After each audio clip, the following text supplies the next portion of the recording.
Oh yeah, these are the memories that drive me today, that keep me working with the kids, because I know I had a great time during these times, and I hope I can recreate those for some of our youth today.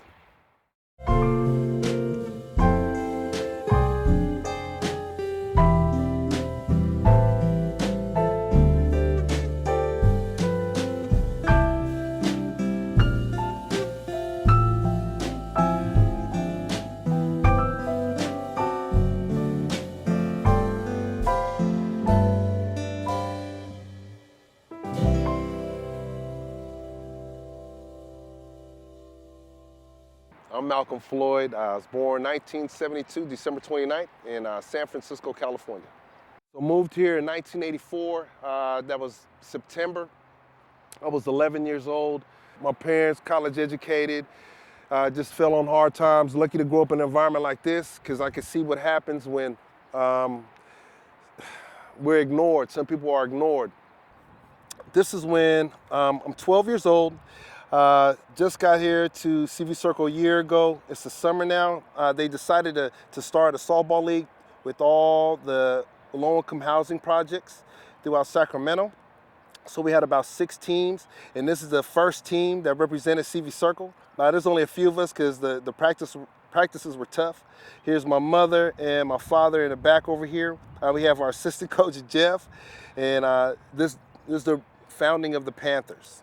It was a softball team, but my father had us running around this field, and he just wanted to weed out some of the kids who really didn't want to play, and the kids who really wanted to play. And not because they were good athletes, because they just, they had pride for their neighborhood. So we started out with about 8 kids. 5 years later, we had about 20 teams. Those 9 Panthers became the role models for the next generation. And so that pretty much changed how CV Circle was gonna be. It wasn't gonna have the gunfights anymore. We weren't gonna have the gang banging. We were gonna have people who were looking towards the future.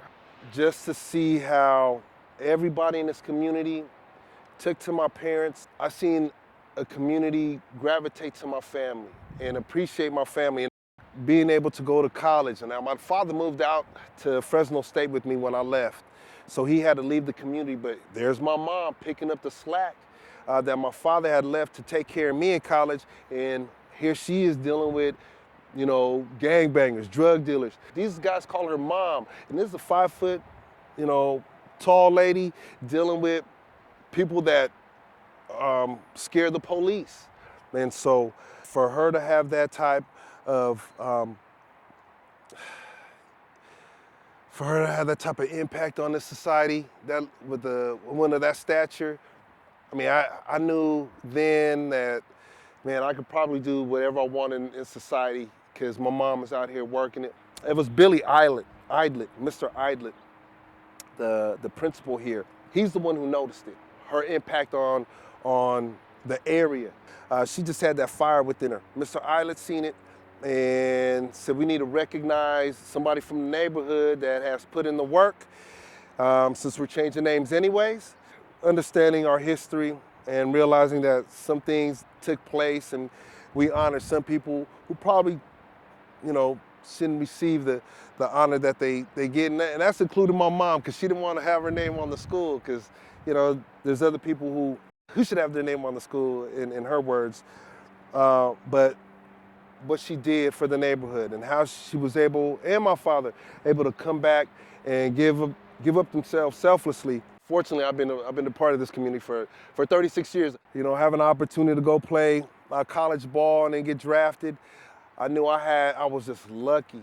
So I know I couldn't live life comfortably knowing that I have stuff, and a lot of people that grew up in my neighborhood don't have anything.